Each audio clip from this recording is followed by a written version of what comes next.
अब तो फिर 17-18 को बेंगलुरु में बैठक हो रही है, दूसरी बैठक। अभी जो है 24 दलों की बैठक होने जा रही है बेंगलुरु में। कि मुख्यमंत्री नीतीश कुमार को पीएम का सपना दिखाया गया। अब पीएम का कैंडिडेट तो नहीं भैया, दूल्हा कोई और बनने वाले हैं। महागठबंधन का जो है रूप सभी राज्यों में भी दिखने लगा, आपने देखा। और जिनके सांसद ज़्यादा होंगे वो प्रधानमंत्री के बनाने के दौड़ में आगे रहेंगे। जो गैर भाजपाई लोग हैं सबको ये लोग ईडी, सीबीआई और आईटी का डर दिखाते हैं। नमस्कार, आप देख रहे हैं लाइव बिहार। मैं हूं आपके साथ असलम अब्बास। विपक्षी एकता की बैठक बेंगलुरु में होने जा रही है, जिसकी मुहिम की शुरुआत मुख्यमंत्री नीतीश कुमार ने बिहार से ही की थी और अब ये पूरी तरीके से रंग ला रही है, जिसकी कहें कि अंतिम घड़ी या कहें कि फैसले की घड़ी बेंगलुरु में आने वाली है, जिसमें मुख्यमंत्री नीतीश कुमार के साथ लगभग 20 से 22 दलों के मुखिया शामिल होने जा रहे हैं, जहां इस बात के कयास लगाए जा रहे हैं कि मुख्यमंत्री नीतीश कुमार को विपक्षी एकता को मजबूत करने के लिए अहम जिम्मेदारी दी जा सकती है, यानी संयोजक भी बनाए जा सकते हैं। तो इन तमाम सवाल को लेकर हमारे साथ आज बातचीत करने के लिए हेमराज राम हैं, जदयू प्रवक्ता हैं। हम इन्हीं से जानेंगे कि आखिर कितना कुछ मुख्यमंत्री नीतीश कुमार को इस विपक्षी एकता की मुहिम में सफलता मिला है। तो सबसे पहले आपका स्वागत है। आपका भी बहुत बहुत स्वागत है। संयोजक बनाने की चर्चा है मुख्यमंत्री नीतीश कुमार को विपक्षी एकता की मुहिम को लेकर, क्या सचमुच में दम है? बेंगलुरु में बन जाएंगे? कौन संयोजक बनेंगे, क्या तय होगा बैठक में, इस पर अभी कुछ बताना बोलना मुनासिब नहीं है। लेकिन इतना कह सकते हैं कि नीतीश कुमार जी विपक्षी एकता की मुहिम की आवाज़ हैं। और आपने देखा कि किस तरह से शुरू से लेकर के विपक्षी एकता को लेकर के हमारे नेता आदरणीय मुख्यमंत्री श्री नीतीश कुमार जी भिन्न भिन्न राज्यों में भी गए हैं, भिन्न भिन्न नेताओं से मिले हैं। और उसके बाद जाकर पिछले दिनों जो है पटना में एक बैठक हुई थी विपक्षी एकता मुहिम के तहत, जिसमें भिन्न भिन्न राज्यों से भिन्न भिन्न दलों के नेता यहाँ उपस्थित रहे। और जो बिंदु था विपक्षी एकता के मुद्दे पर सब लोगों ने मिल बैठ कर के बातें की, चर्चा की और अपने मिशन पर आगे की रणनीति बनाई। इसको लेकर के भारतीय जनता पार्टी में बेचैनी बढ़ने लगी, क्योंकि उस बैठक से पहले ये हमेशा कयास लगा रहे थे और मीडिया के माध्यम से वो बयान भी जारी कर रहे थे कि इसमें अमुक लीडरान शामिल नहीं होने वाले हैं, अमुक पार्टियां इसमें शामिल नहीं होगी। तो उनके तरह तरह के सवाल उठ रहे थे। लेकिन आपने देखा कि पिछले दिनों जो पटना में बैठक हुई उसमें सारे लीडरान उपस्थित हुए और जिन पार्टियों के ऊपर वो उंगली उठा रहे थे वो भी पार्टियां इसमें शामिल हुई। अब तो फिर 17-18 को बेंगलुरु में बैठक हो रही है, दूसरी बैठक।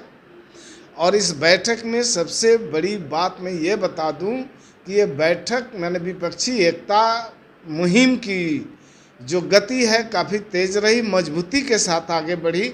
और ये 17-18 को इसका फिर दूसरा रिजल्ट सामने मिलने जा रहा है। नीतीश कुमार को क्या जिम्मेदारी मिलने वाली है? अब देखिए, अभी तो आपने देखा कि पटना में जो बैठक हुई 15 दलों की बैठक हुई, अभी जो है 24 दलों की बैठक होने जा रही है बेंगलुरु में। मतलब साफ है कि हम मजबूती के साथ आगे बढ़ रहे हैं। और जो बैठक में तय होगी सभी लोग मिल बैठ कर के तय करेंगे। जो मामला निकल कर के आएगा उसका खुलासा तो बस हो ही जाएगा। अभी उस पर कुछ बताना ठीक नहीं है। लगातार बात हो रही है कि मुख्यमंत्री नीतीश कुमार तैयारी कर रहे हैं, लेकिन सबको एकजुट रखना ही बहुत मुश्किल काम है। लेकिन चर्चा अब तो हो रहा है कि मुख्यमंत्री नीतीश कुमार को पीएम का सपना दिखाया गया। अब पीएम का कैंडिडेट तो नहीं भैया, दूल्हा कोई और बनने वाले हैं। संयोजक बनेंगे कि नहीं बनेंगे? देखिए, विपक्षी एकता की मुहिम की आवाज़ जरूर है नीतीश कुमार, लेकिन प्रधानमंत्री या किसी भी पद की चाहत नहीं रखते हमारे नेता। और बार बार बयान दे रहे हैं, बार बार बताया जा रहा है कि कौन होगा प्रधानमंत्री, ये मामला अभी नहीं है। दूल्हा लालू यादव हमें अभी देखिए, अभी चुनाव होगा 2024 में, जनता वोट करेगी, जो पार्टियां आएगी बहुमत में, उसके बाद न तय होता है प्रधानमंत्री का। कि जनता को तो प्रधानमंत्री चुनने का पावर नहीं है, जनता तो अपना सांसद चुनेगी। और जिनके सांसद ज़्यादा होंगे वो प्रधानमंत्री के बनाने के दौड़ में आगे रहेंगे। दूसरी बात कि विपक्षी एकता मुहिम में ये प्रधानमंत्री कौन होगा, इस पर कोई चर्चा नहीं है और न ये कोई मुद्दा है। मुद्दा है कि 2024 में कैसे भाजपा मुक्त भारत बनाया जाए और विपक्षी एकता की मुहिम के तहत जो है हम लोग जिस तरह से प्रयास कर रहे हैं, आगे आने वाले दिनों में जो भाजपा के सामने जो लड़ाई है, उस लड़ाई में हम लोग इस कदर विपक्षी एकता की मुहिम को आगे बढ़ाएंगे कि भाजपा 100 सीटों के अंदर सिमट जाएगी। नहीं, भाजपा को 100 सीट पर समेट दीजिएगा, ये आपके नेता मुख्यमंत्री नीतीश कुमार लगातार कर रहे हैं। उसके लिए एजेंडा क्या होगा? जिस तरीके से लगातार ये सवाल उठ रहा है कि मुख्यमंत्री नीतीश कुमार तो खुद अपने घर में अपने पार्टी को नहीं संभाल पा रहे हैं, गठबंधन के लोग एक साथ रहेंगे कैसे, संभव नहीं है। बीजेपी के लोग बार बार बोल रहे हैं। बेंगलुरु बैठक से क्या कुछ निकल रहा है? पटना के बैठक में चाय नाश्ता हुआ है, बेंगलुरु में क्या कुछ हो जाएगा, इसको बताइए। सबसे पहले जो आपका जो सवाल है, आप सुन लीजिए कि बिहार के अंदर जो महागठबंधन बना, ये महागठबंधन एक नया मिसाल बिहार मॉडल बन करके साबित हुआ और ये जिस तरह से मजबूती के साथ आगे बढ़ा और इसी को लेकर के महागठबंधन का जो है रूप सभी राज्यों में भी दिखने लगा। आपने देखा कि किस तरह से बिहार से शुरुआत हुई ये चिंगारी और पूरे देश में फैल रहा है तेज़ी के साथ। चूँकि इसके पीछे कारण है कि चूँकि भारतीय जनता पार्टी ने जो 9 साल का अपना शासन का दौर जो गुजारा है, इस 9 साल में जनता त्राहिमाम रही। जनता के कोई काम, जनता से जुड़े हुए मुद्दों पर कोई बात नहीं हुई, कोई काम नहीं हुआ। महंगाई कम करने के बजाय महंगाई बढ़ती चली गई। बेरोजगारों को रोजगार देने के सवाल पर जो वादा था हर साल 2 करोड़ लोगों को नौकरी देने का, वो नौकरी नहीं मिली लोगों को। किसानों के मुद्दे पर यह सरकार फेल हो गई। महिलाओं के आबरू और अस्मिता के सवाल पर, उसकी भागीदारी के सवाल पर यह सरकार फेल हो गई। यहाँ तक कि जो महिलाओं के आबरू पर जो हमला करने वाले लोग थे, वैसे लोगों को भारतीय जनता पार्टी बचाने का काम किया है। और अभी तो आपको मैं बता दूं कि इन दिनों जो विपक्षी पार्टियां हैं, जो गैर भाजपाई लोग हैं, सबको ये लोग ईडी, सीबीआई और आईटी का डर दिखाते हैं और इस डर को दिखा करके जो कोई इनके डर में, भय में जो लोग समा गए, उनको ये लोग अपने पास शामिल कर लिए।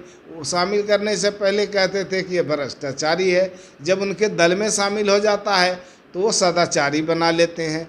तो इस तरह के भारतीय जनता पार्टी का ये हाल है। चूँकि भारतीय जनता पार्टी को जनता के बीच में जाने का कोई जो है अब औचित्य नहीं रह गया है, चूँकि जनता के साथ किए गए वादों को इन लोगों ने 9 साल में भी पूरा नहीं किया है। इसको लेकर के जनता में इनके प्रति भारी अविश्वास है, भारी आक्रोश है और ये जनता के बीच में नहीं जा सकते हैं और इसीलिए इधर उधर की बातें ज़्यादा करते हैं, जोड़ तोड़ की बातें ज़्यादा करते हैं। ये विकास के विरोधी हैं, ये संविधान के विरोधी हैं, ये लोकतंत्र के विरोधी हैं। तो जो संविधान को बचाना चाहते हैं, जो लोकतंत्र को बचाना चाहते हैं, वो लोग निश्चित रूप से विपक्षी एकता मुहिम के जो है साथ हैं। और जो संविधान के खिलाफी हैं, जो लोकतंत्र के खिलाफत कर रहे हैं, जो जनता की आवाज़ को दबाना चाहते हैं, वैसे लोग भारतीय जनता पार्टी के साथ उसके मुहिम में शामिल हैं। ठीक है, बिल्कुल। तो अभी आप सुन रहे थे मुख्यमंत्री नीतीश कुमार को क्या जिम्मेदारी मिलेगी नहीं मिलेगी, ऐसा कुछ नहीं है, लेकिन चर्चा जरूर हो रहा है। क्या सचमुच में विपक्षी एकता का जो अंतिम कील है, यानी कहें कि अंतिम दौर की जो चर्चा है, क्या बेंगलुरु में सफल हो पाएगी? क्या नीतीश कुमार को विपक्षी एकता मुहिम की जिम्मेदारी दी जाएगी? जिस तरीके से मुख्यमंत्री नीतीश कुमार ने पूरे देश में घूम घूम कर इसकी शुरुआत की थी, क्या उनको संयोजक बनाया जाएगा? अभी आप सुन रहे थे जदयू प्रवक्ता को किस तरीके से उन्होंने बताया है। तमाम सवाल है, आप अपनी राय क्या रखते हैं, आप क्या सोचते हैं, कमेंट करके हमें ज़रूर बताइएगा। दूसरी खबर के लिए बने रहिए लाइव बिहार के साथ। आपका बहुत बहुत शुक्रिया। लाइव बिहार यूट्यूब पर सब्सक्राइब और फेसबुक पर लाइक ज़रूर करें।